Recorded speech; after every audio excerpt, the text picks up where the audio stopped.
നമുക്ക് മീന എന്ന് പറഞ്ഞു കഴിഞ്ഞാൽ ഒരു അതിസുന്ദരി തന്നെയാണ്. അപ്പോൾ ആ മീന നമ്മുടെ ഇപ്പോൾ മലയാളത്തിൽ ഒരുപാട് സിനിമകളിൽ അഭിനയിച്ചിട്ടുണ്ട്. ഒരുപാട് പ്രേക്ഷകർ ഇഷ്ടപ്പെട്ടവരുണ്ട്. ഒരുപാട് ആരാധകരെ സമ്പാദിക്കാനായിട്ട് മീനയ്ക്ക് കഴിഞ്ഞിട്ടുണ്ട്. പക്ഷേ തമിഴിൽ ഒരു സംഭവം ഉണ്ടായി. ഒരാൾ മീനോട് ചോദിച്ചു, 1 മണിക്കൂർ നേരം എനിക്ക് മീനനെ കിട്ടണം, എത്ര കാശാണെന്ന് ചോദിച്ചു. അപ്പോൾ പറഞ്ഞു 1 മണിക്കൂർ നേരത്തേക്ക് 13 ലക്ഷം രൂപ തരണമെന്ന് പറഞ്ഞു. അപ്പോൾ ആൾ സമ്മതിച്ചു, 13 ലക്ഷം രൂപ തരാമെന്ന് പറഞ്ഞു. അങ്ങനെ മീനയുടെ 1 മണിക്കൂർ ആ വ്യക്തിക്ക് കൊടുത്തു. അത് എന്താണ്ടായെന്ന് വെച്ചിട്ടുണ്ടെങ്കിൽ 1 മണിക്കൂർ എന്ന് പറഞ്ഞു കഴിഞ്ഞാൽ തമിഴിലെ ഒരു യൂട്യൂബറാണ്. ആ തമിഴിലെ യൂട്യൂബ് ഒന്ന് ക്ലച്ച് പിടിക്കാൻ വേണ്ടി മീനയുടെ ഒരു ഇൻ്റർവ്യൂ വേണമെന്ന് പറഞ്ഞു ചെന്നതാണ്. അപ്പോൾ മീന പറഞ്ഞു, ഞാൻ ചോദിക്കുന്ന പൈസ തരാനായിട്ട് നിനക്ക് പറ്റുമോ?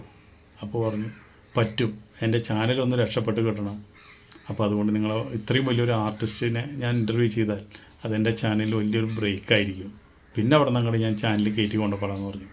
അപ്പോൾ പറഞ്ഞു, എൻ്റെ റേറ്റ് 1 മണിക്കൂറിന് 13 ലക്ഷം രൂപയാണ്. ആ 1 മണിക്കൂറിനുള്ളിൽ ഇൻ്റർവ്യൂ കറക്റ്റായിട്ട് എടുക്കേണ്ട ഉത്തരവാദിത്തം നിങ്ങൾക്കാണ് എന്ന് പറഞ്ഞു. അപ്പോൾ യൂട്യൂബർ പറഞ്ഞു, സമ്മതിച്ചു, ഞാൻ ഏറ്റു എന്ന് പറഞ്ഞു.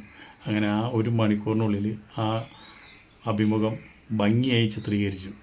അപ്പോൾ മീന വരാനും പോവാനും മറ്റുള്ള ചിലവുകളൊക്കെ ആയിട്ട് ഒരു 50,000 രൂപ വേറെ. അപ്പോൾ 13.5 ലക്ഷം രൂപ മീനയ്ക്ക് ഒരു ഇൻ്റർവ്യൂവിന് വേണ്ടിയിട്ട് ഒരു യൂട്യൂബർ കൊടുത്തു എന്നുള്ളതാണ്. അപ്പോൾ എന്താണ്, അപ്പോൾ കാശ് കൊടുത്തു കഴിഞ്ഞാൽ നമുക്ക് ഏത് യൂട്യൂബർമാർക്കും വേണമെങ്കിൽ മോഹൻലാലിന് വേണമെങ്കിലും പോയിട്ട് ഇൻ്റർവ്യൂ ചെയ്യാം. അതിനുള്ള മോഹൻലാൽ പറയണ കാശ് അങ്ങോട്ട് കൊടുക്കണം. അല്ലെങ്കിൽ മമ്മൂട്ടിനെ ഇൻ്റർവ്യൂ ചെയ്യാം, ഏത് നടീനെയും ചെയ്യാം. പക്ഷെ അവർ ഉദ്ദേശിക്കുന്ന പൈസ നമ്മൾ കൊടുക്കണം.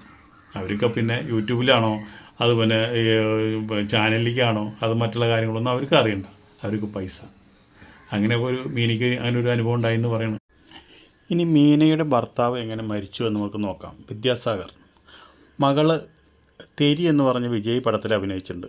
ശ്വാസകോശ രോഗമാണ് മരണത്തിന് കാരണം. കോവിഡ് വന്നിട്ടുണ്ടായിരുന്നു. കോവിഡ് വന്നിട്ട് മാറിയിട്ടാണ് ഈ ശ്വാസകോശ രോഗം മാറ്റിവെക്കാനായിട്ട് ആളെ കിട്ടിയില്ല. അത് വലിയൊരു കഷ്ടത്തിലായി. 2009 വിവാഹം നടന്നത്.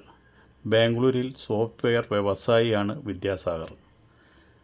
ഇത് ശ്വാസകോശ രോഗം വരാനായിട്ട് ഈ പ്രാവിൻ്റെ കാഷ്ടമാണ് കാരണമായിട്ട് വന്നത്.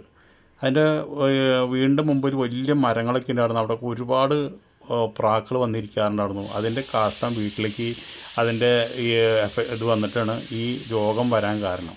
പിന്നെ കൂടാതെ അതിൻ്റെ കോവിഡും വന്നു. കോവിഡിന് ഒരുപാട് ചികിത്സിച്ചു, അതിൻ്റെയും പ്രശ്നങ്ങളും.